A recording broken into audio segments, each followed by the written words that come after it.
Joining me here in our Kelowna Now studio is Stephanie Weller and her little boy Ben. Ben, can you look at a camera and say hi? Can you wave? Can you say hi? Hi. And they're joining us because, Stephanie, you recently found out something very, very exciting for your family. But first, let's backtrack a little bit. Ben was born really, really prematurely. Really, really early. Him and his twin brother were born at 29 weeks and 4 days in Vancouver. Ben weighed 2.5 pounds, and Alex came out at 2 pounds. So they're very small. And everything was going along quite nicely. You guys came home from a bit of a stay down in Vancouver, and the 6-month checkup, something pretty big was revealed to your family. Ben was showing 3 kind of red flags, she called it, of cerebral palsy. So he had extreme stiffness in his legs. His legs were always fully extended. His feet had crossed quite a bit when he was standing in like jolly jumpers and stuff like that. And then with a head ultrasound that they did in Vancouver, they noticed that he had, it was white matter in his brain. And so they had an inkling that it was spastic diplegia, cerebral palsy, so it affects his legs. And what was that like? It must have been so heartbreaking. It was like, I literally will never forget it. It was like time just froze. I remember looking at my husband and then looking at the pediatrician, and we're like, what? Like this, it was just a bombshell. Paralyzing, literally paralyzing. And we just walked out to the truck and stood there and thought, okay, now what? Like, what are we going to do? Yeah, I think one of the things that really struck me with you, though, was you were able to find gratitude in the fact that his vision or his hearing wasn't affected. Yeah. And at that time, I guess you thought you just have to move on and cope with what we have. Yeah, I mean, like, we had met a lot of families when we were in Vancouver and then coming back to Kelowna that had kids that had issues in the hospital, and we were so fortunate that it wasn't super serious. So it was like, we could sit there and kind of cry in our Wheaties about it, or it's not going to change anything. It's not going to help Ben out. So we just started researching treatments and doing physio and tried our best to give him the best. Yeah, and even with the cerebral palsy, he's obviously a very rambunctious little guy. He's so super friendly. He's so sweet. But what your family has very recently found out, it will be life-changing. Literally life-changing for him. Yeah. With his cerebral palsy, his prognosis was going to be at 5 years old, he would most likely be in a wheelchair. Cerebral palsy is detrimental to muscles. You get extreme, he gets terrible leg cramps and muscle spasms, and over the long term it will worsen his muscles 10 times faster than regular, just because there's so much strain on them. So he would be in a wheelchair most likely at 5. So with this surgery, it's literally giving him his legs back. Yeah, and I read a little bit about the surgery and what's involved.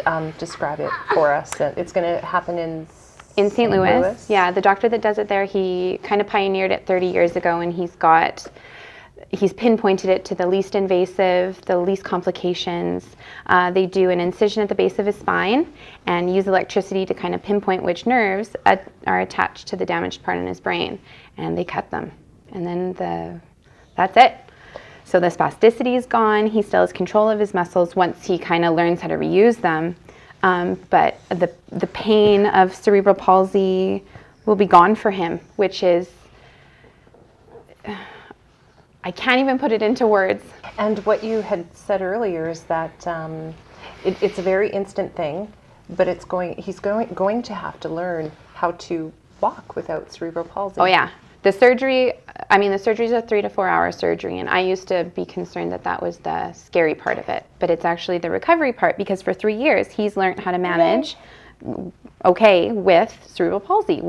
He leans on his tight muscles and he uses a walker, and he falls quite a bit without it, so he's got this fear of it, and then he's got to learn how to live, how to walk again, how to move. It will all be brand new to him.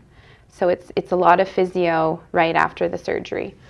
When you think about Ben's life and what it is going to be like after that surgery, what is that like for you? really emotional. For him to be able to like play with his brother, right? To play with Alex, to run and to play tag and walk and play with your cousins. It's because we're getting to the point now that you really start to notice it. And before, when they're like little, and I mean, maybe he's just a late walker or just stuff like that, where now he's like 3 and he can't keep up with the other kids, and he can't go to play dates and go on, he can't climb up a ladder to go down a slide. And it's all these like, these little things that a lot of people take for granted that we've learned to cope without, but to have the opportunity for him to be able to have all of those little childhood things, to be able to do it by himself. No hands, no worry about falling, no learning how to move your legs up properly. It's just going to be amazing. Yeah, and he I think understands it as well as a 3-year-old perhaps can. I think so. We've tried to kind of prep him for it. Right? Are we going to go see a doctor? Doctor. Poke. Right. And what is he going to do? Good job, Ben. Is he going to maybe give you some new legs? Kind of. So you can dance and shake your booty?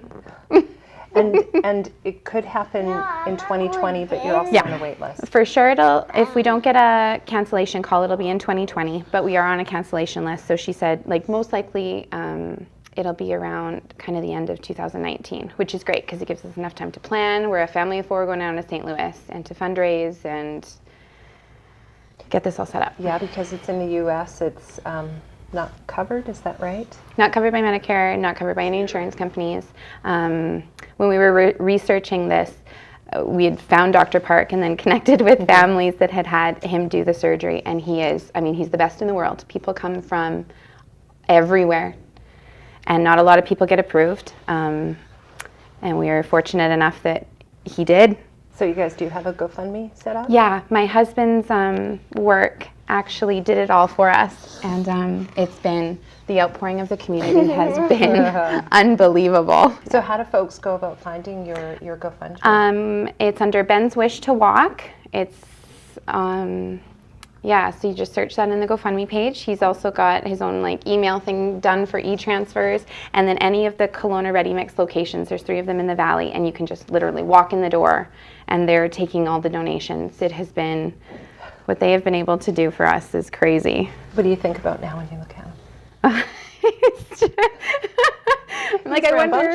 Totally. Yeah. I'm like, With the bed. what's up there? What's up there? Lights and letters, and it's just going to be, he's so fortunate. And for the community to know, giving their, I know it's like at Christmas time, it's all these donations that people are doing, it's just unbelievable. I wish that everybody could meet him and see what a great little kid that he is, and how lucky we are that we're able to do this for him, and to have everybody help us. It's just crazy.